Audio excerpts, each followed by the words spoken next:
All right, hello and welcome. Today we are going to be going through Chapter 8 of Locke's second treatise. We'll be summarizing it, and I've got a bunch of points to be raised about and, in criticism and critique of what Locke has got here. Because this is one of those chapters where we're going to end up grappling a bit with the concept of consent. We're not quite to where Locke gives his definition yet, which seems kind of bass-ackwards to me, but here we are.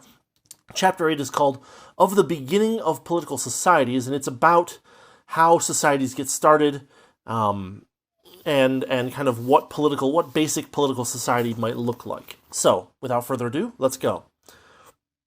So, Locke begins by arguing that men put bonds on themselves, the bonds of civil society, when they agree to unite with each other in a society.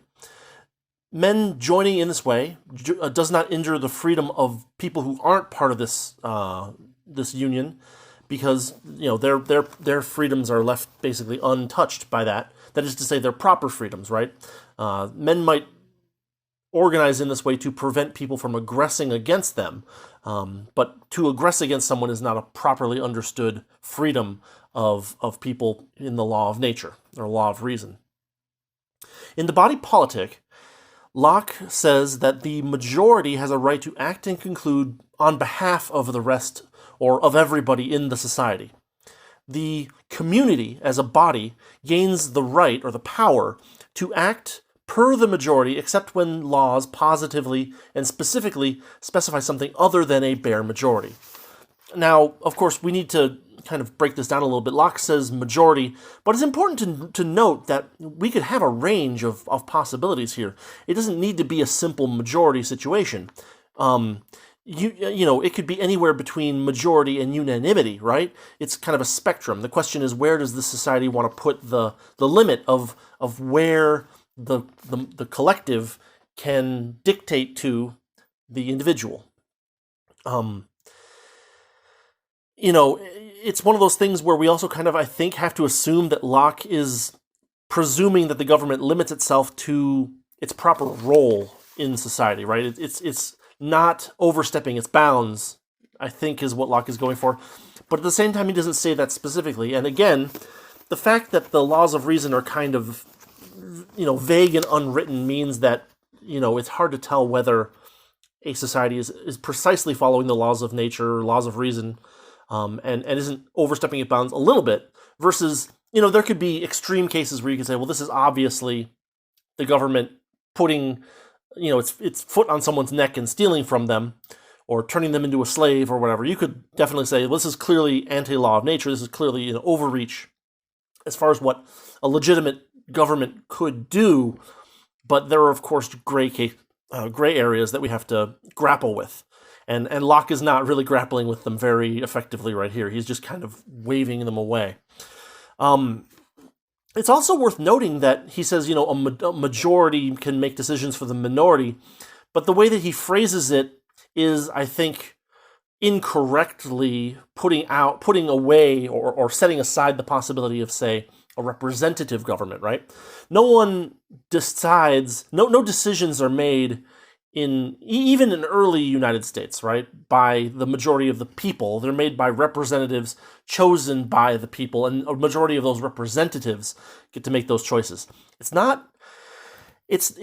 a subtle but important difference to be aware of, that the way that Locke writes this, it could just be that he's saying, well, it needs to be direct democracy, and I don't think that's actually the case, because he's mentioned things about representatives before. So this is another case where his language is kind of hamstringing his argument. He's not addressing things or using careful language to explain what's going on, and we're finding that that's a bit of an irritant throughout this book. So, moving further on, a compact, Locke says, would be no compact at all if a man was left as free with it or within it as without it. The whole point of a compact is to limit certain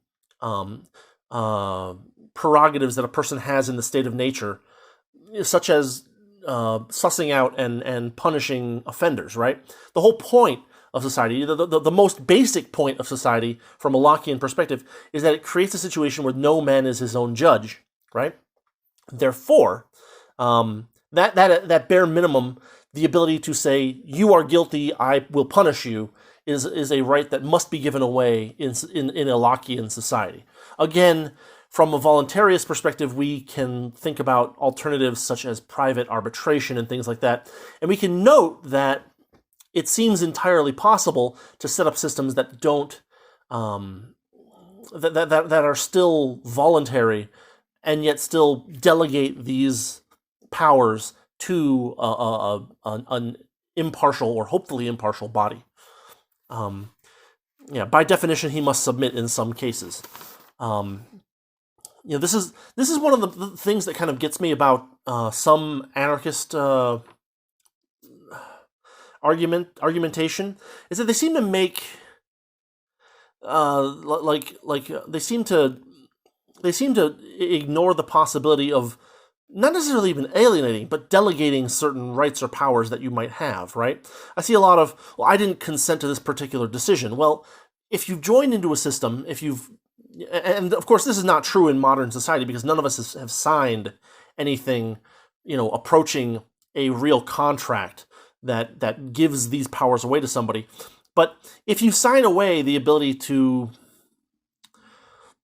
decide the number of firefighters in a given area, right?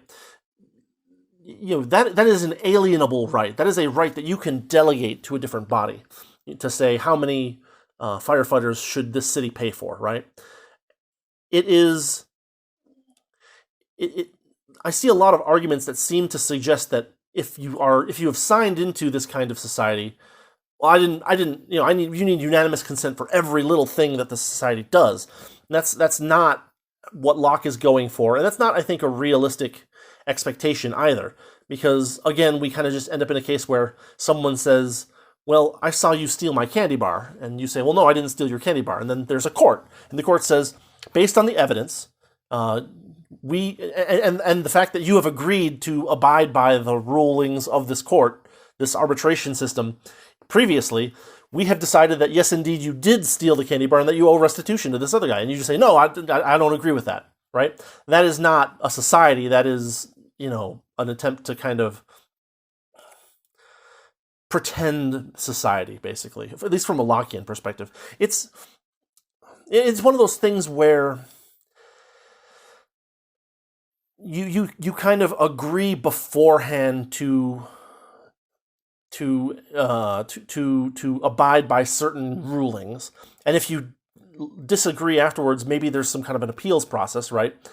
But at the end of the day, there's some point where something might be said that you disagree with, and that you have to abide by anyway because you've agreed to it in a contractual sense in a Lockean society, in a voluntarist society. The modern social contract is not really a contract because it's so one-sided, right? The state can change the rules at any time. The state can decide how much property, can take property, or even conscript you on a whim, and it has nothing to do with your agreement. And you don't really have any way out, right? If you had a way out, that might make the thing a little bit more voluntary, or at least seem more voluntary. But in the current case, the only way that you can leave the state is by giving up all of your immobile property and joining with another state, basically. You must be the slave of some social contract society, and there's no way out of that, basically. So it's important to note the distinction here is that in a society, you don't, even in a voluntary society, you don't necessarily have the right to say, I disagree with this particular position that the society is taking.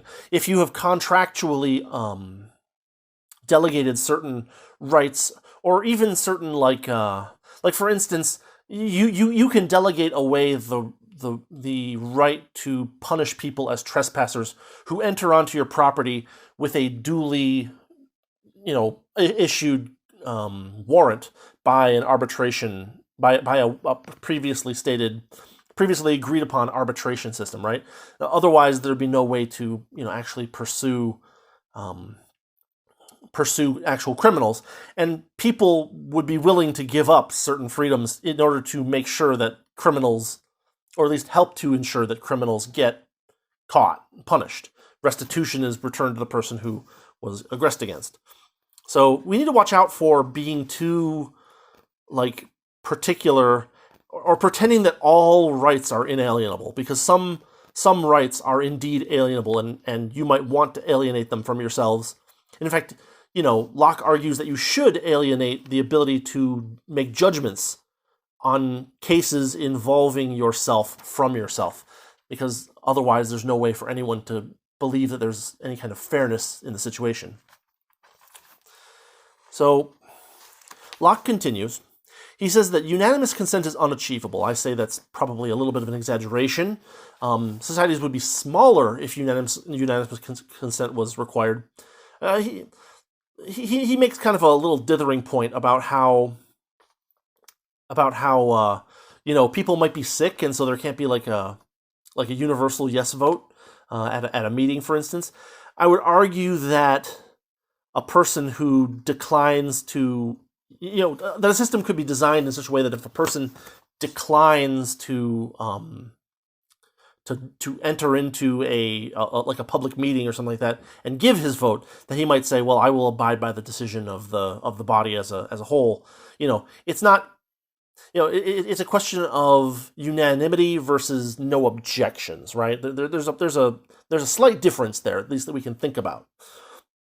Locke worries that too strict of a requirement for consent would make compacts like this last almost no time. This, unfortunately, is kind of stated without argument. It might be that short-lived contracts or compacts are actually better, that they serve human purposes better. I mean, we kind of live in a situation where, the original union of the states was arranged in such a way that some people believed it didn't have enough power, and now we're all kind of stuck in this situation where none of us can leave it, at least not with our immobile property. And the power of it just continues growing and growing and growing. If the United States government, existed only for, just to pull a number from, say, Jefferson, right? I think Jefferson said something like, between 19 and 30 years, that basically, because one generation can't bind another one, we really need to kind of redo government every generation. If we did that, it'd be harder. It might be. It might be harder for government to take all the powers that it has, to usurp the powers that it has usurped, with as much compliance as it has had. It may be that, it may be that unanimous consent by Locke's definition is unachievable because someone might be sick and not be there that day. But again, I think that a no objections system might be reasonably workable. If someone declines to participate, that their abstention doesn't necessarily freeze everything else. You could write a contract that puts that in there as a stipulation, for instance. So, here's a part where Locke gets a little squishy, and we need to watch out for this. He says that the way that a society begins is when the consent of a number of freemen that are capable of a majority decide to begin a society.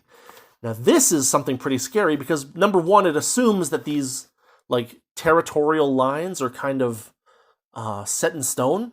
That if there is an area of the world that is called Rhode Island, all you need is 50% plus one of the people in this Rhode Island area to agree to start a society, and then then the 50% minus one are bound by those other people.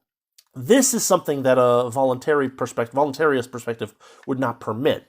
You would have to actually have everyone who wanted to join the society actually consentingly, sign the freaking contract. And Locke is trying to kind of sidestep that, and we have to be very careful about the dangers of that. Basically, this means that because there's a bunch of different ways that you can draw a circle around a given group of people, and if you can find a way to draw a circle around a given group of people to give that group of people power over another group of people, you can dice things up and do all kinds of crazy things with private property rights by basically gerrymandering society in that way. And that's something that I think that every fair person wants to avoid, because the chance of it working in your favor is about the same as the chance of it working against you, and maybe even more of a chance of it working against you, since the people who are going to be using it are going to be the ones that that want more stuff for themselves. Yeah, this territory locking issue is something that Locke hasn't really grappled with very, very much so far, right? Like, it is not true that the borders of this area called Rhode Island must always be uniform and constant and sacrosanct for all time. That doesn't make sense. There's no logical reason behind that. There's no strong argument behind that. This is the case where you have state delegates speaking for their whole states, but if, like for instance in the constitutional ratification process, and this is a kind of place where people can be like, well, I didn't agree to that. I didn't agree to let you go over here and put me into a new government system that I didn't agree to. I hired you to like amend the existing system, not to throw it away and create a new one. This is a perfectly reasonable argument for someone, for what's the word? Like someone holding back away from the Constitution in the 1780s would have possibly been able to say. This is of course a possible route to tyranny. It assumes that you have not only consented to the ability to make and enforce basic laws, that you've consented to handing over power to an entirely different body, right? It would be like if people got representatives from Rhode Island to amend the Articles of Confederation, and instead what they did was they sold Rhode Island to Germany, right? This would be beyond the force that the delegates were entrusted with. So, but it is something that could happen in that sense. So we need to watch out for these possible routes to tyranny in Locke here. Moving on, Locke notes two objections to his theory here that he's going to try to grapple with here. Number one, there's no historical record of societies being set up this way. This is a mistake that a lot of historians make, is that they're like, well, we found money and therefore money must have been always there. And it's like, well, no. If we presume that the desire for society is very large, for instance, if it's greater than the need for written language, then of course we would not see any written records of the earliest establishments of societies. The same thing is true of money, right? If we look at Mises' regression theorem, at one point there was no money. There were people trading, either by barter or by some kind of, delayed gift process or something like that, but there wasn't a money per se. And now we have, complete government ownership and control of the monetary system. It is not necessarily true that the first thing that happened in this gray area between these 2 points is that government established money. In fact, it might be that, as Mises posits, that there were a few goods that were more marketable than other goods. People started to hang on to those goods. They became media of exchange, and then one medium of exchange gained more proprietary power, or not proprietary power, but gained more convenience over the others, and eventually became used as a money. It was the primarily used medium of exchange in a specified area. There's no historical way to draw the difference between these two things. All you can really say is, well, we don't have any evidence of this thing, but obviously if we went from A to B, and point C is a necessary intermediary between A and B, then C happens sometime. It might be that we don't know about it, but that's not an argument. It's just a statement of, well, we just don't have this information. A point that Locke makes that I think is kind of humorous is that he says we don't hear about the armies of Xerxes, that is to say, the soldiers that Xerxes had in his armies when they were children. We only hear about the armies. We can't therefore presume that the soldiers in the armies of Xerxes were never children, right? The establishment of letters, says Locke, that is to say, the written language, requires safety, ease, and plenty, for which society is necessary, Locke claims. He also notes that people, for instance, are often ignorant of their own births, and therefore it's perfectly reasonable for societies to either A, be ignorant of where they came from, or B, have created a set of elaborate myths that kind of justify their society. Neither of these need be true things. They're just things that people believe in ignorance. He gives some historical points, and here we actually have something interesting, because Locke doesn't make a lot of references. He referenced Joseph Hooker before, but now he references two other historians. Josephus, or Jose de Acosta, who wrote the Natural and Moral Histories of the Indies in 1590.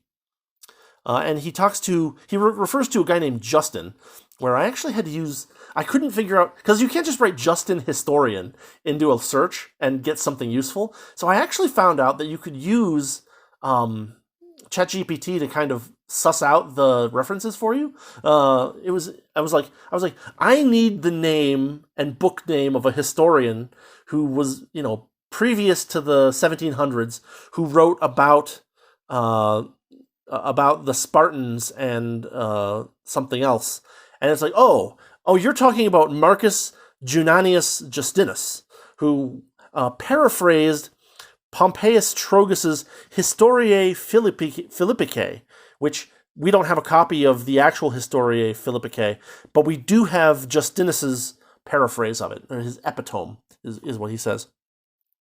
Locke points to these two books as examples of showing how there were cases where societies did come together by people saying, hey, creating this society and putting someone at the top to handle most of the disputes and creating a system of laws is something that we can definitely do and will definitely benefit all of us, vis-a-vis some, enemy that is harrowing us. I'll have, over on my blog, I'll put links to places where you can get the Jose de Acosta book and the Justinus book, so you can take a look at those if you feel like it. It's worth noting that Locke says, oh, but we see all these things, they seem to act as like patriarchal monarchies. And he says, well, kind of, but you might find things that you don't like if you go there looking for patriarchal monarchies. For instance, a lot of these societies, that person who rules really only is like a general, Locke says. He says that, yes, he possesses a lot of power in times of war, but in times of peace, he has practically zero power over the average person. He's just there kind of as a leader to help them defend themselves from exterior threats. He also notes that that even though we do see historical societies often presided over by a single man, this is not because paternal power is equal to political power, but rather that the wielder of political power was often believed, and not always, but often believed to be therefore qualified to be entrusted with the additional powers that come along with political power. Locke notes that weak or unfit heirs were frequently deposed from this process. But again, from the voluntarist perspective, we have to say, well, wait, are these weak or unfit heirs deposed with the consent of the people? Probably not always. And maybe not, maybe almost never, actually. So we have to watch out for that. Further along the same topic, Locke says that the holders of paternal power were natural and simple candidates for political power, especially when governments were small and there was much more land than there were people to work it. Eventually the problem with this is that land runs out. And with Locke's definition of how government dominion works, we end up in a situation where there's nowhere for people to go if all the governments suck. I note that the last two chapters of this book are tyranny, and on dissolution of government. So Locke doesn't say that there's absolutely no way to get out of a bad government, but he's not covering it now, and he probably should be. In addition, there's temporal problems of assigning away state property. Like, even if, you assume that a government can be dissolved at some point, the problem with governments is that they take upon themselves a great deal of private property. And then when the government dissolves, what often happens is that that property is handed over, unjustly to cronies that were formerly parts of the government or friends of people who were parts of the government. So, eventually those things might make their way into, efficient hands. But generally speaking, what ends up happening at the dissolution of government is the handing over of a lot of value, a lot of wealth, real wealth, to people who have no claim, who have no rightful claim on it. And this is, of course, a problem, because if you do this over and over and over again, then the bandits get richer and the people get poorer and poorer. And this is something that, again, if society is to do anything, it is to get rid of this rule of the strong over the weak, basically, to make things, fair, just, to make it so that people aren't subject to arbitrary whims. To simply to get away, to give up your freedoms, in the state of nature for only a negative seems like a bad trade by definition. And so there has to be a good reason to do this. And that's what Locke is trying to figure out. Let's see. Locke continues along the same line by noting that the limited nature of paternal power, the fact that paternal power doesn't give complete power over the wife, over the child, led naturally to limited and fair political power. Because if you take the people who are best at, most just at dealing with this paternal power, and you say, okay, you have a little bit more power in this particular area, they're kind of naturally suited to that. And in certain circumstances, they might choose to avoid trying to overstep their bounds, at least immediately, right? I already mentioned this, but early kings were often generals with lots of power in war, but very little outside of war. And there's a problem here that I think needs to be discussed, is that little power or little exercised power. These are two different things.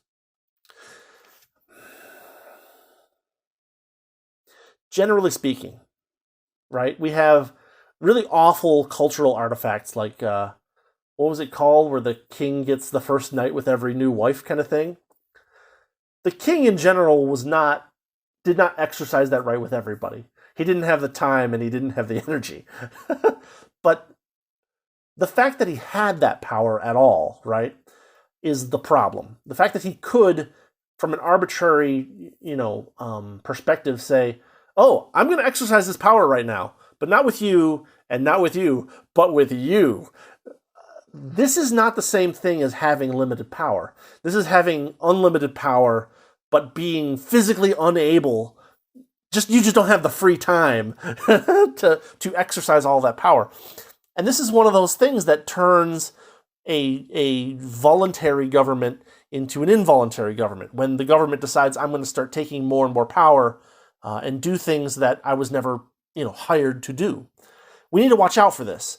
And this is one of those things that Locke is not properly dealing with at this point. In fact, he kind of puts it all on a different footing. And here's what he says. Locke says that as ambition and luxury increased, princes' holdings became larger, which led to their desires to differ from the people, which then led to a need to restrain government. This is an indictment of government as a whole. It is showing government to be a source of unearned wealth, and via unearned wealth, unearned power. And Locke's framework here is not fighting this. It's just saying, oh, well, we need to be careful and make sure that the government stays limited when it gets really strong from stealing things from everybody. This is not looking so good at this point. But that's kind of how he deals with this particular objection that there's no historical record of societies being set up in this way. Basically, some societies were set up in this way, but they eventually kind of deteriorated into what we see today. But moving on to the second point that he wants to kind of combat, the argument is that, well, it's impossible that men should join societies because each is born into a society already, and they should submit to the particular societies that they happen to be members of. So Locke asks the obvious question. How is it that there are so many lawful nations today? If this were the case, then there would just be one king. And people would all be like, well, I grew up under this king, so I'm going to continue to be a member of this state. In fact, Locke notes, people are born subject not to kings, but to their fathers. And because men may move around, they may go to new nations, they may move to empty areas, the children, when they come of age, end up having a choice. He gives the specific example of an Englishman who happens to be living in France with an English wife, and, they have a kid. Well, if that kid lives his whole life in France, he might decide when he comes of age to continue to live in France. He might decide to go to England and say, I am an Englishman. But he will at least have some amount of choice.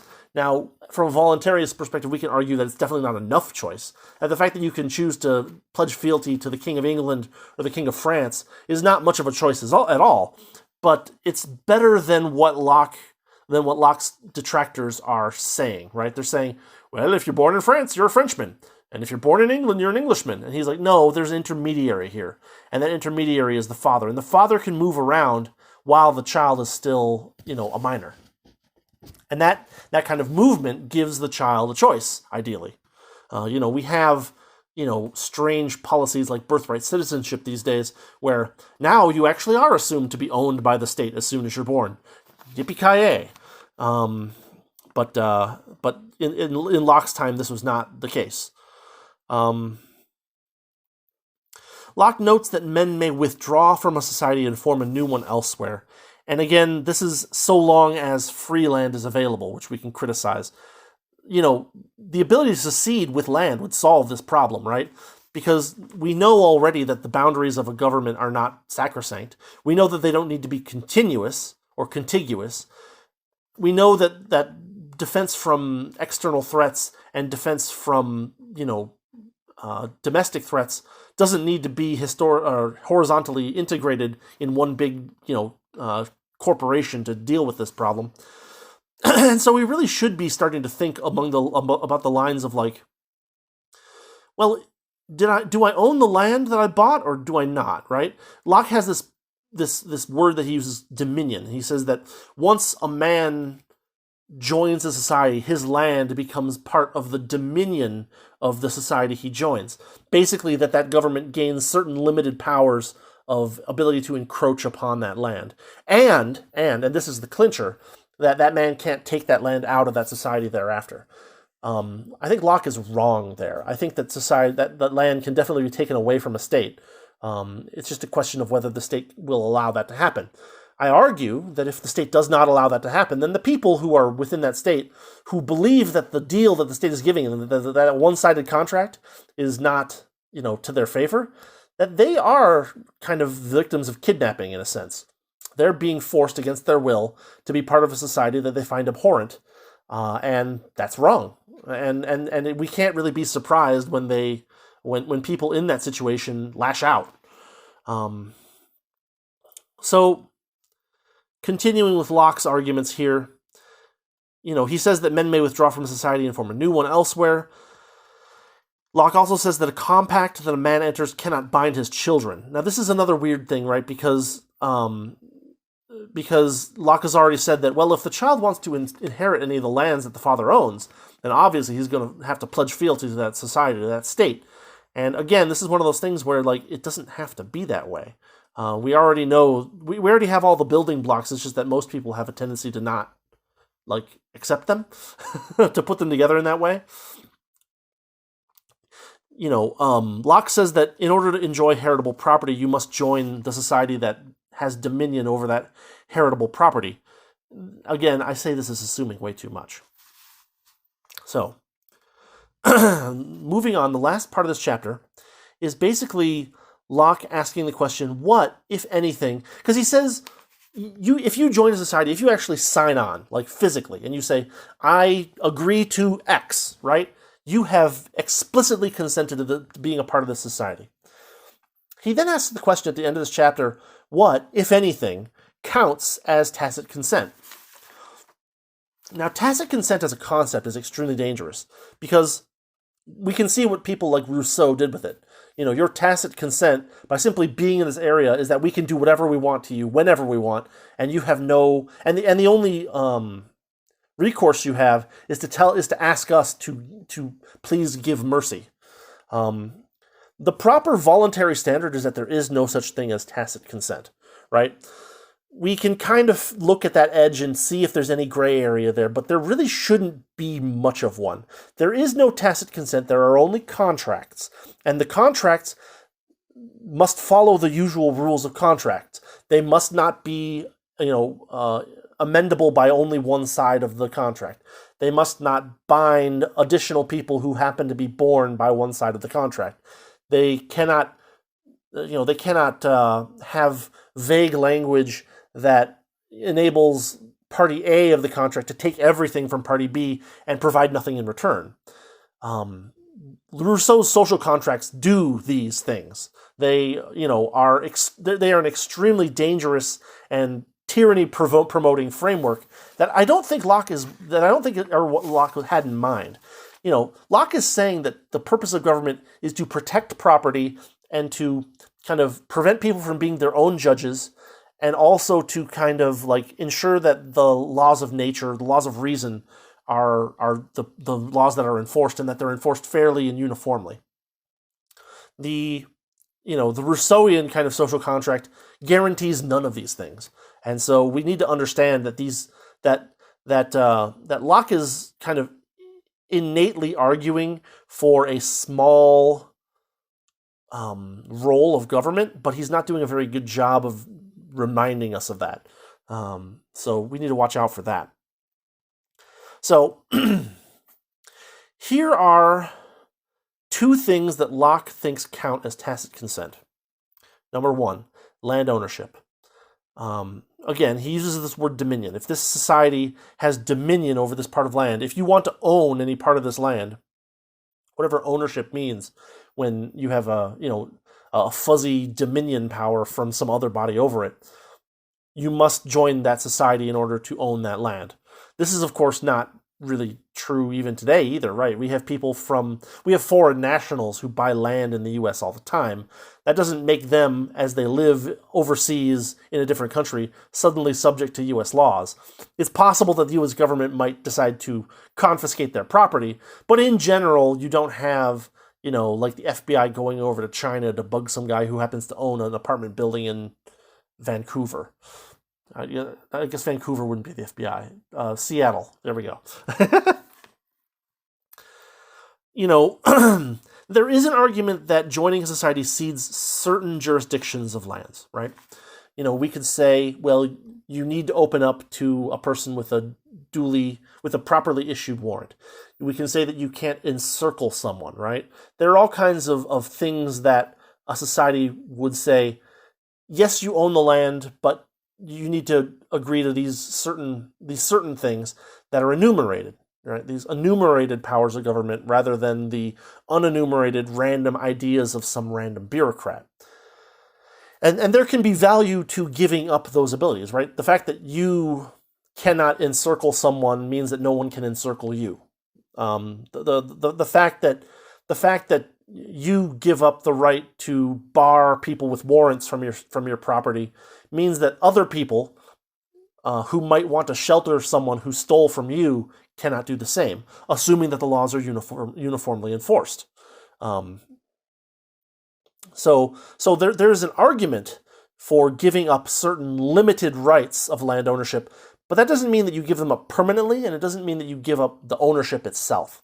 And those are the two things that modern governments do that violate this kind of Lockean or even the voluntarist proviso about land ownership. I guess it doesn't violate the Lockean proviso about land ownership, but it does violate the voluntarist idea of what land ownership means. Number two of the things that could count as tacit consent is positive engagement. Basically, Locke says that a foreigner can move into a country and live there quietly. I believe he uses the word quietly. And by doing so, he doesn't join society in any specific sense. He might still retain his allegiance to the society that he was a member of. Now, he must obey the local laws while he is here, right? The extreme example is that a man from a country with no law against murder comes here and starts murdering people. Well, he can't really be surprised if he gets picked up and prosecuted for murdering people. He has to obey the laws, but he doesn't get a say in the way that things are organized, and he doesn't get, to own large swaths of property. Basically, following laws, according to Locke here, is not the same thing as giving a lasting allegiance to a society, to a government. Birthright citizenship as a concept kills this, because, if someone who happens to be born in a particular area where a certain state has dominion suddenly becomes a citizen of that state, well, that takes a lot of that choice that Locke is assuming exists away from that person and his child. So it's no longer possible for a foreigner to live quietly in a land where his children might be claimed by the state that he's living quietly in. People always see this as a good thing, right? But the darker side of it is, what if you didn't want to be part of it? Well, someone just claimed ownership of your child. Good luck. And besides these 2 points, the ownership of land and positive engagement in the society, Locke says that only express promise and compact count as consent. So his limits for tacit consent are pretty limited, but they're still, I think, too big for like a proper voluntarist framework. The fact that you own land doesn't mean that the dominion is permanent, and it shouldn't be permanent. It's just crazy to believe that it is. And yet that seems to be the modern paradigm on its head. Anyway, that closes out Chapter 8. Chapter 8 of the beginning of political societies. So we've covered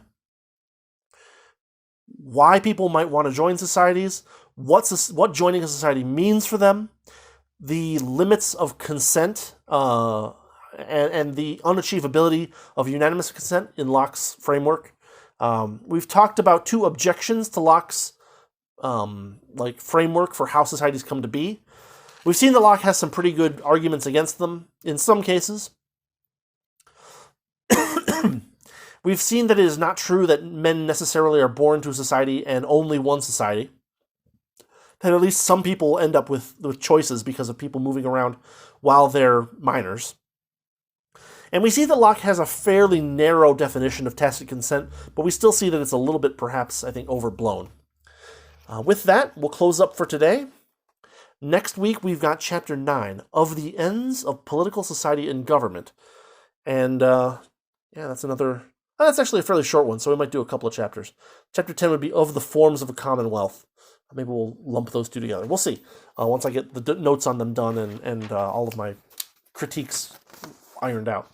So, as always, thanks for watching, thanks for listening. We are, kind of trudging our way through this bit by bit.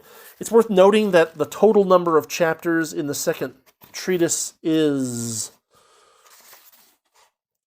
19. So, we just finished 8. We've got another, 11 more to go? So, we'll see how it goes. Anyway, thanks for watching. Thanks for listening. If you like the channel and you like what I'm doing, and you want to support the channel, you know what to do. And I'll see you all next time. Have a good one.